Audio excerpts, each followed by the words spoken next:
예, 사건의 이면 짚어보도록 하겠습니다. 돌직구 강력반장 바로 시작하겠습니다.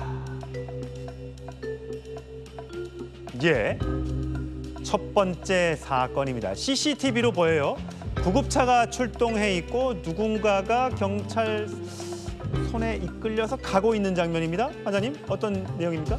그렇습니다. 지난 12월 10일 오전 12시 한 반경에 112 신고가 들어왔습니다. 자기 어머니가 숨을 쉬지 않는다라고 신고가 들어왔습니다. 예. 노모죠. 그래서 경찰하고 소방관이 출동을 해가지고 현장에 가봤더니 기희 70대 노모는 사망한 상태입니다. 예. 자, 사망하게 되면은 소방선을 일단 제껴놓고 경찰이 수사가 시작되는데 검시라고 있습니다. 외관을 보는 거예요. 예. 검시를 해봤더니 온몸 얼굴에 멍이 들어있고 상처가 있더라. 예. 그럼 여기 상처가 넘어져서 생긴 상처인지 아니면 일하다 다친 게 아니고 딱 보니까 외래에 의한 상처인 거예요. 누가 때렸다. 그렇죠. 누가 폭행을 했다고 보고 이 경찰관 입장에서 볼 때는 그 집에는 아들하고 딸이 살았습니다. 40대가. 다른 사람이 없어요. 예. 그래서 그 두 사람을 일단은 긴급 체포를 했습니다. 사망을 했기 때문에 뭐 전속 폭행 치사죄입니다. 예. 이걸 해서 조사를 해봤더니 이 두 남매가 사실은 어머니가 이제 막 뭐 실수를 하는 모양이에요. 그러니까 뭐 말도 안 듣고 잡기를 귀찮게 해가지고 폭행했다고 말을 했는데 하지만 폭행해서 죽인 건 아니라고 말을 했습니다. 예. 그런데 경찰이 볼 때는 의심이 가니까 조사를 하면서 사체가 생기면은 국립과학수사연구원에 우리가 부검을 하지 않습니까? 부검을 해봤더니 외상성 쇼크사. 뭔 뜻이냐면은 폭행 협박에 의해서 외부에서 힘을 가해서 그걸로 쇼크로 사망했다. 네. 사인이 나온 거예요. 그러다 보니까 누가 뭐래도 그 남매가 어머니를 폭행해서 사망한 것으로. 아니, 확인된 보통은 거죠. 남매가 있으면 한 사람은 말려야 정상 아닙니까? 근데 둘이 같이 폭행에 가담했다? 자, 40대 남매 범행 이유에 대해서 뭐라고 말했을까요? 한번 들어보시죠. 어머니 왜 폭행하셨습니까? 어머니 어떤 행동이 그냥 마음에 안 들어서 폭행하신 겁니까? 네. 어떤 행동이 마음에 안 들어서? 좀 인지 능력이 안 좋아서 그랬습니다. 어머니 살해할 목적 있으셨어요? 없어요.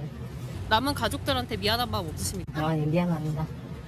범행 인정하시나요? 어머니 행동 거지가 어머니께 마지막으로 하실 말씀 없으신가요? 한 말씀 해주세요, 어머니께.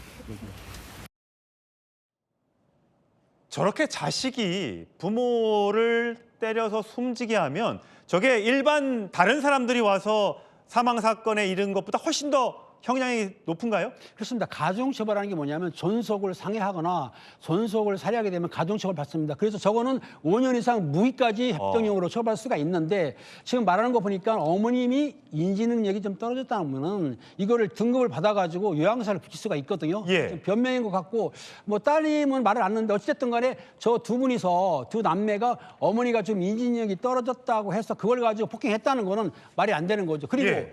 웬만큼 폭행해서는 사망 않기 때문에 제가 보기에는 저게 일회성이 아니고 지속적으로 오랜 기간 동안에 폭행을 했기 때문에 그 쇼크를 받은 거라고 보기 때문에 저분들은 처벌을 받아야 되는데 근데 문제가 있습니다. 저 폭행하는 동안에 저 피해자가 경찰에 신고를 했다거나 주변에서도 신고한 건 없어요. 그러니까 은밀하고 지속적으로 이어지지만 사회 안전망이 작동이 안 됐기 때문에 이게 보통은 남의 가정일, 남의 집안 일이라고 해서 보고도 뭐 멍이 들었다거나 어디 뭐 다쳤다 이런 모습을 그냥 보고 지나치는 경우가 좀 있잖아요. 그런 경우도 있는데 문제는 독거노인 혼자 살게 되면은 그 담당 공무원이 있습니다. 지속적으로 케어를 해주는데 예. 가족이 있기 때문에 저 상황에 대해서는 가족이 케어할 거다. 당연히 아들, 딸이 엄마를 케어하겠지. 하기 때문에 아마 그 지자체에서도 좀 느슨했던 거 아닌가라는 생각이 드는데 어찌됐든 안타까운 사건이 발생했고 저 두 사람은 구속이 돼서 검찰에 송치됐기 때문에 합당한 처벌을 받을 것으로 생각이 듭니다. 때렸지만 폭행했지만 돌아가실 줄 몰랐다? 이렇게 해명을 하고 있는데 그 해명을 과연 판사도 믿어주겠습니까? 너무 안타까운 사건이었습니다.